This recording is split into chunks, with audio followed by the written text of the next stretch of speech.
If you ever want to know where you stand with family, ask to borrow a hammer. If they hand it to you with a smile, good people. If they lecture you about how we gave you a roof once, even though you're just trying to hang a shelf, welcome to my life. After my parents passed when I was 15, I didn't have a plan. Just a garbage bag of clothes, a box of tools my dad left behind, and the sudden awareness that I had exactly 0 people who knew how to talk to a grieving teenager. My Aunt June, bless her hypocritical little heart, offered to let me stay in her basement. It was more of a "you can survive down there" situation than any kind of homecoming. It had a concrete floor, exposed pipes, and a mattress that looked like it had survived a raccoon attack. But to be fair, it was a roof. And it beat a group home. At least that's what June reminded me of, about once a week. "Some kids don't get anything, Eli," she'd say. "You should be grateful we even let you stay here." Meanwhile, her son Darren had a fully carpeted upstairs bedroom with mood lighting, surround sound, and a queen-size bed that he complained about because it wasn't memory foam. We were both teenagers, but worlds apart. Darren got driving lessons and a brand new sedan for his 17th birthday. I got a "Happy Birthday" card taped to the laundry machine with a $5 McDonald's gift card inside, which I later found out was one of those expired promo cards from a soda cup. Still, I didn't complain. I fixed what I could. Repainted the basement walls. Found a small TV at a pawn shop and mounted it on a cinder block shelf. It was prison chic, but it was mine. At school I kept my head down. Darren floated through with CS and charm, the type to cheat off my homework, then laugh about how he just vibes his way through life. Teachers loved him. My guidance counselor told me, "You're very practical," which felt like a polite way to say unremarkable. By senior year, I was working part-time at a local hardware store, cleaning tools, taking stock, and saving every cent Darren got to focus on his future. I had to build mine from leftover scraps. The first thing I bought for myself, after moving out at 22, was a giant industrial-grade rolling tool chest I'd seen rusting away in the back of the store. I cleaned it, polished it, organized it meticulously. That thing wasn't just steel and drawers, it was proof. Proof that I was building something, slowly and stubbornly, with my own damn hands. I moved into a tiny fixer-upper and started side hustling. HVAC work, basic plumbing, drywall patch jobs. Word spread. By 25, I had regular weekend gigs and a client list made entirely of elderly neighbors and single moms who trusted me more than the big guys. Darren? Still at home. He tried being a DJ, a crypto expert, a TikTok food reviewer, all for about 5 minutes each. Aunt June funded every failed dream, and when one flopped, she'd just say, "At least he's trying." Meanwhile, if I ever declined a Sunday dinner because I had a job booked, I was selfish. One time, when their garbage disposal broke, I fixed it in 10 minutes. June handed me a cold slice of pizza and said, "You're so handy. It's a shame you didn't get a degree." A shame, huh? No mention of how that degree would have required money, support, or literally anyone believing in me. But sure, my bad for choosing tools over textbooks. Still, I kept my distance. Didn't start fights. I let them think I was the stoic workhorse, the basement boy who got lucky. Then last fall, I did something unthinkable. I finally asked for something back. Not a favor. Not a handout. Just a return of something they already owed. And that was apparently enough to flip the whole script. It started with a text. Just 5 words. "Hey bro, you got Venmo?" It was Darren, the cousin who once asked me what a ratchet set was while standing in front of one.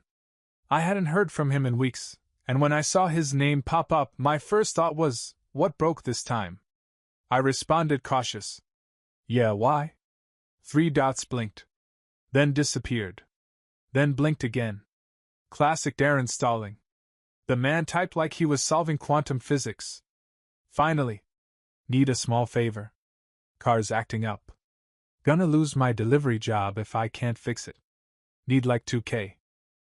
Just till next month. There it was. Not even a, how've you been? Just straight into it. I read it twice. Then once more. Not because I didn't understand, but because I did, all too well. This wasn't the first time Darren needed something. Last year it was $400 for rent, which somehow ended up as bottle service on his Instagram story. Before that, it was $150 for textbooks. He was between dreams that month, claiming to study business on YouTube. Still, the soft voice in my brain, the one Aunt June installed in my teenage years, whispered, "They gave you a roof once. They took you in." That voice always showed up at the worst times. I took a breath and called Darren. I figured I'd give him a chance to explain. Maybe this time was different. He answered like we were best buds. Eli 3. Dude, you are a lifesaver, man. Hey. Slow down, I said. What's going on? He gave me the usual spiel. Car trouble. A mechanic said it was urgent. Serious engine stuff. He'd pay me back by next month, maybe even sooner. Swear on my life, bro. I asked for the mechanic's name. Oh, shop's closed now. But I got the quote. Hang on. Muffled tapping noises. It's like $1,970. I rounded. Convenient. I told him I'd think about it and hung up. Immediately, I got a call from Aunt June. Eli. She sighed. You know Darren wouldn't ask if it wasn't serious. I didn't say anything. He's trying to build something for himself. We all struggle. We all do, I said. I did. But I didn't ask for handouts. There was a pause. Then the guilt bomb. We gave you a home when you had nothing. I don't ask for thanks, Eli, but don't you think maybe this is your chance to give back a little? Give back? Was I hearing this right? The home was a storage basement and a passive-aggressive scoreboard. The help was just above the legal minimum required to not be charged with neglect. But sure. Let's pretend I grew up in the Hamptons and they paid my tuition in hugs. Still, I hesitated. And that hesitation is my biggest regret. Because in that tiny, quiet moment of doubt, I opened the door. Fine, I said. I'll send it. Just make sure he actually fixes the car. Of course, she said sweetly. You're a good kid. I wasn't a kid anymore. But that didn't matter to June. I was still the teenager with a mop, cleaning up after Darren's parties because he's not great with messes. I transferred the money. No contract. No schedule. Just a note that said, loan. Pay back by end of next month. He heart reacted it. That was the last I heard from Darren, for nearly 4 months. During that time, I kept myself busy. I picked up more side gigs. Helped a neighbor install a garage door. Rewired another ceiling fans. Saved up slowly, like always. And every time I passed by the tool chest, the one I stored temporarily in June's garage while renovating my place, I felt proud. That thing represented every Saturday I worked, every penny I didn't spend on beer or brands or Bitcoin. It also represented something else, trust. Trust that they'd respect boundaries. Trust that maybe, finally, I wasn't just a backup plan. But trust, it turns out, was a terrible investment. By the time I finally texted Darren again, it had been 4.5 months since I sent him that $2,000. 0 updates. No payments. Not even a, yo, appreciate you, bro. I waited because I didn't want to be the guy keeping tabs. I waited because, deep down, I was still hoping he'd prove me wrong. I sent a simple message. Hey man, just checking in. You think you can start sending some of that loan back? Even $100 a week helps. Read. No reply. I gave it a day. Nothing. Next morning, I sent a follow-up. Seriously, Darren. It's been months. I could use that money back. 10 minutes later, I got a reply that said, Yo, chill. Why you acting like this is a big deal? Oh no. Oh no no no. I stared at the message like it had grown horns. My hands were shaking, not with rage, but with that very specific feeling you get when someone tries to gaslight you into thinking you're overreacting for asking for what's already yours. I typed back. Because it's a big deal. You said next month. That was almost 5 months ago. He replied. Dude, you live in a whole house and got your own biz now. I thought you were good. I had to reread that one. So let me get this straight, because I busted my back for years, work side gigs, missed birthdays and holidays to save, now I don't get to ask for my own money back? I didn't even reply. I called Aunt June. She picked up with her usual dramatic sigh, like she'd just come from carrying the emotional weight of the entire family. Oh great. Is this about Darren again? I said nothing for a second. Then I calmly said, He's not paying me back. And now he's making it sound like I'm greedy for asking. Eli, she snapped. You are being greedy. You were never like this before. Like what? Assertive? Independent? A grown man who's finally stopped saying yes to emotional blackmail? I let her continue. You have so much now. And Darren's had a rough year. He's always having a rough year, I said. Funny how they all start right after I send him money. There was a pause. Then she tried another angle. I just don't understand why you're letting money come between family. Ah, the classic line. Straight from the guilt trip bingo playbook. If I ask for repayment, selfish. If they demand free labor or cash, supportive family values. At that point, I gave her an option. I'm not gonna fight. If you want to settle it differently, just let me come by this weekend and grab my tool chest. We'll call it even. The phone went quiet. The red one in the garage? She finally said. Yeah. That one. Well, she hesitated. Darren's been using it. For his side hustle. Side hustle? Yeah. He's been fixing up bikes. Real mechanical genius, that one. Got a little garage business starting up. I closed my eyes. Inhaled. Counted to 3. June! That tool chest is mine. I left it there temporarily. You said I could store it. Storage isn't free, Eli. And there it was. The same energy as a landlord charging rent for air circulation. I kept my voice calm. So let me get this straight. Darren's using my tools to start his business, while not paying me back for a loan, and you're charging me storage fees for that. You're twisting this. She snapped. We gave you everything growing up. A roof, food, support. I cut her off. I worked 2 jobs in high school and bought my own school supplies. We let you stay here. You mean in the damp basement with the moldy air vent and the mattress from the 80s? She hung up. No, goodbye. No, let me talk to Darren. Just click. And that's when I made a decision. If they wanted to act like that tool chest wasn't mine, I'd just go ahead and make it disappear. Saturday afternoon, I drove to Aunt June's place with a plan so simple it felt almost illegal. Knock. Walk in. Load up my tool chest. Leave.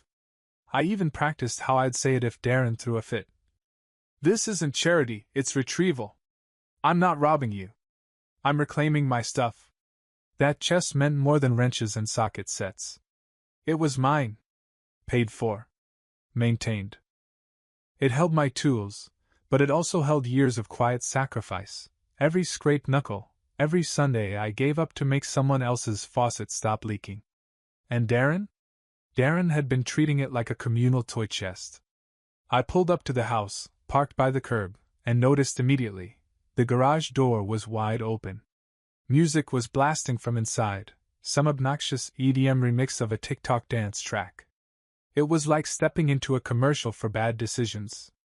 Inside the garage I saw Darren. Shirtless. Greasy hands. Sitting cross-legged beside my tool chest, which was now plastered in a half-dozen tacky motivational stickers. One of them said, "Grind now, shine later." He saw me and smiled like I was just another customer. Yo! Didn't know you were stopping by. Didn't need to RSVP, I said. Just came for my tool chest. The smile faded. His face twitched. What do you mean, your tool chest? The one you've been using for your side hustle. He scratched his head. Oh, I thought you left that here. Like for storage or something. I did. Temporarily. Not forever. He stood up. Bro, come on. I've been using this every day. You can't just roll in and take it. I crossed my arms. You're telling me I can't take my own property, while still owing me $2,000. He actually scoffed. Dude, seriously? That loan again? You act like you're some bank. This is family. No, I said calmly. Banks charge interest. I didn't. I gave you a gift-wrapped favor, and you ghosted me. He walked over and literally stood between me and the chest. Okay, listen, he said. Let's compromise. I'll give you $100 now and we can work out a schedule. $100. From a guy wearing $200 sneakers, who had just Instagrammed a picture with the caption, Grind mode activated 100 points fire. I looked him dead in the eye and said, Move. He didn't. So I turned around, walked out, sat in my car, and texted someone. Now meet Marcus, my client. A mechanic who also happened to collect vintage tool chests like other people collect stamps or debt. A week earlier, I'd mentioned mine sitting in storage. Showed him pictures. He lit up like it was Christmas. You selling it? Wasn't planning to, I said, but make me an offer. He did.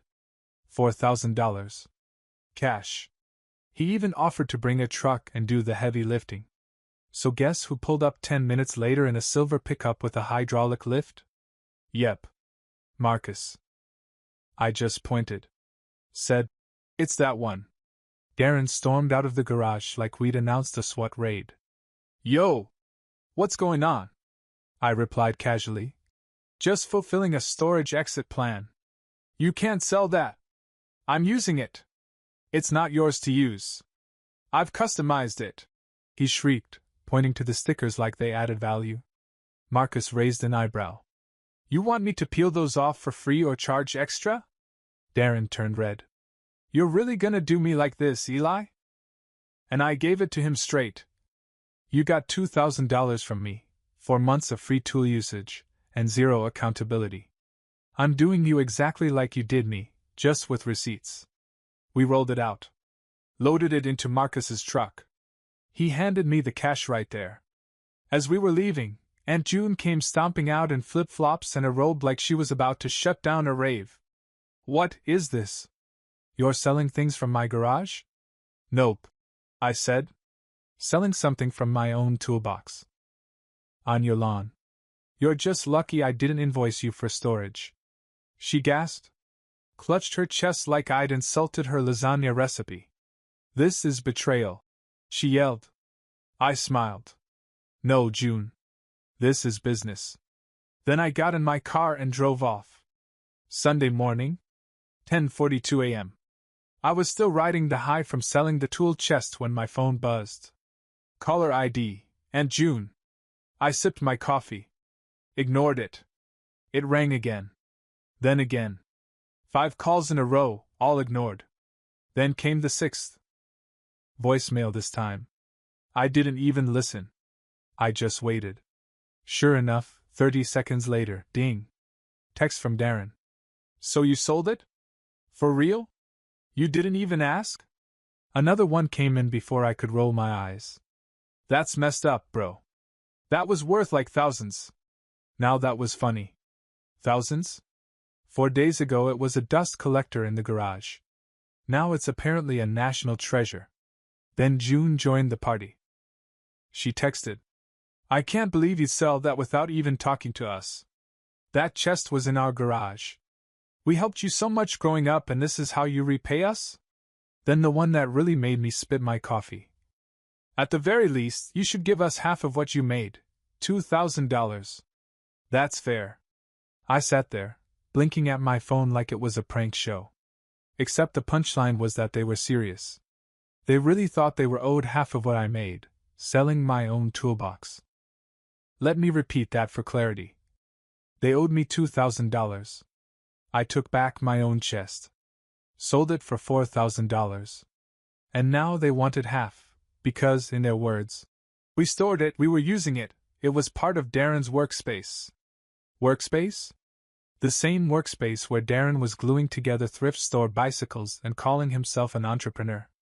I couldn't help myself. I sent one message back. I'll give you $2,000 right after you pay me back the $2,000 you owe me. Aunt June replied instantly. So petty. You used to be so humble. Humble? Let's review my crimes. Asked for money I loaned them. Took back my property.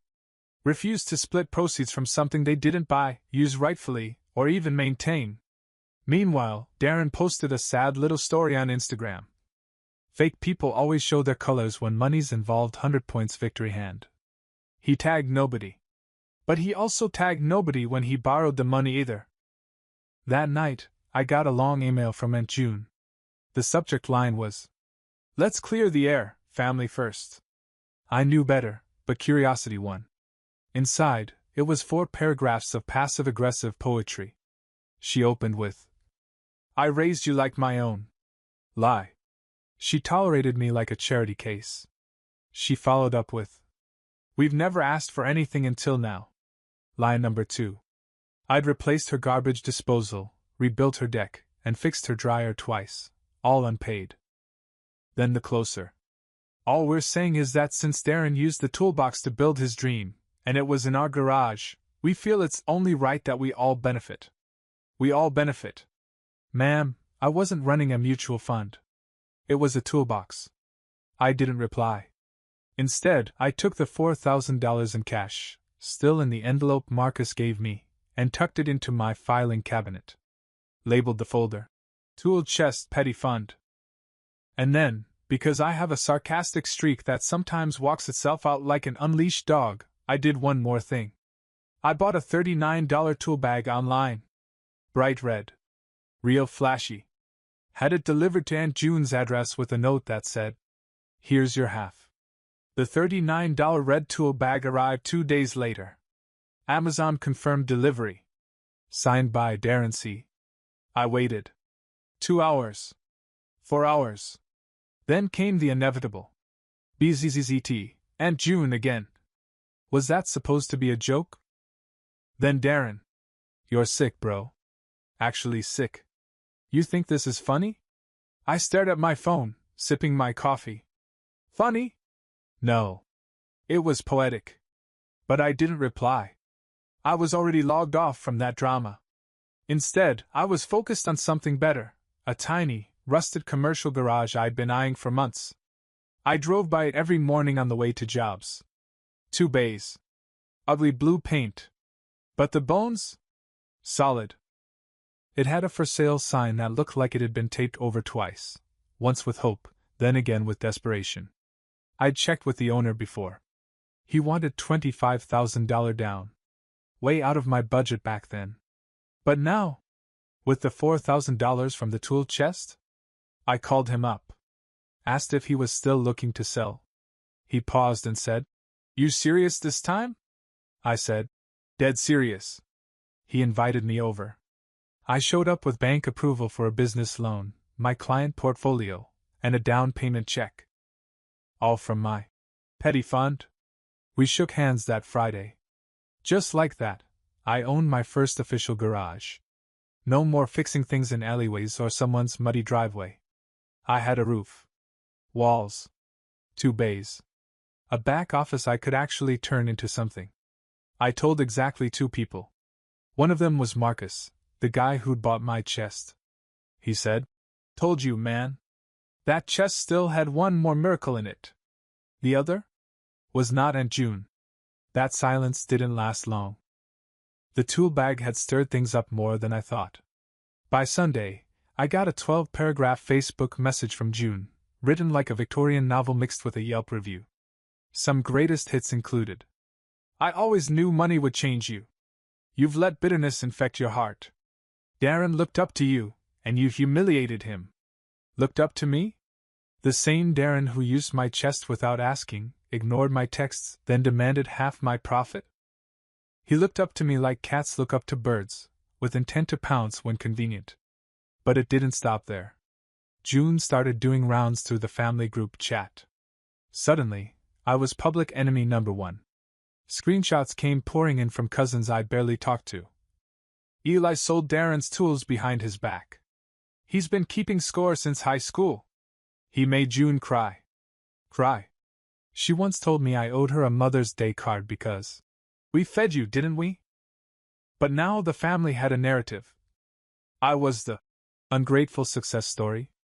The one who forgot where he came from. The guy who cut off the only people who raised him. Funny thing is, they were right about one thing. I did remember where I came from. That's why I built everything I had. From a damp basement, to a garage with 2 bays, a coffee maker and an employee only sign, even though I was still the only employee. By midweek, Darren finally reached out again. Except this time, he came in peace. Or so he claimed. Yo man. Can we meet? Like talk face to face? Part of me wanted to block him and move on. But curiosity won. We agreed to meet at a diner halfway between our places. Public space. No yelling. Neutral ground. He showed up wearing sunglasses indoors, like he thought he was walking into a movie scene. I let him speak first. He did that thing where people rub their necks when they're about to say something dumb but hope it lands as deep. He said, "Listen, man. Maybe I got a little carried away. I just thought we were boys, you know. I didn't think you'd go nuclear over a few tools." Few tools? It was like saying someone borrowed your house keys for 5 months and lived rent-free while charging people to use your toilet. I kept calm. He leaned in. "Anyway, I heard you got a garage now. That's dope. Maybe you need help? I could bring in clients. Do social stuff. Help with marketing. Get the word out." I blinked. Not because I was surprised, but because I was waiting for this moment. The guy who burned the bridge, now asking to walk across it. I smiled, leaned forward, and said, "Absolutely not." Darren blinked like I'd slapped him with a wrench. "Wait, what?" I repeated, slower this time. "Absolutely not." Then added, just for fun, "We're not hiring at this time." He let out this awkward laugh. Like he thought maybe I was joking. Then, realizing I wasn't, his expression hardened. "You serious, bro? I come here like a man, offer to help, and you act like I'm the problem?" I sipped my water. Calm. Controlled. Let him flail. "You didn't offer to help," I said. "You offered to benefit. Same thing." "It's not." He pushed his sunglasses up like he was about to deliver a TED Talk. "I just think it's sad, man. You made it. And now you're acting all corporate. Forgetting where you came from." I smiled again. "No, Darren. I remember exactly where I came from. That's why I'm not going back." He sat back, arms crossed, lips pressed. For a second, I thought he'd leave. Then came the Hail Mary. "I'm trying to build something too, okay? I thought maybe we could team up. Like brothers." He wasn't my brother. Not by blood. Barely by bond. The last time he called me family, it was while handing me an invoice for a meal he ordered. But sure. Brothers. I stood up and left a 20 on the table. "I'm sure you'll figure it out," I said. As I walked out, he muttered under his breath, not loud enough for confrontation, just enough to feel like he still had control. I didn't look back. The next few weeks were oddly quiet. Aunt June didn't call. No wild paragraphs. No threats of moral exile. Which, honestly, made me more nervous than if they'd thrown a tantrum. But then it came, wrapped in faux olive branch sincerity. A formal invite to a family unity dinner. The message read, "Let's put the past behind us and come together. It's time we act like family again." I stared at the invite for a full minute. Act like family? You mean like when I was the basement afterthought? When my tools were treated like community property? When my loan turned into a guilt weapon? I clicked, maybe. Just to mess with their headcount. Then forgot about it.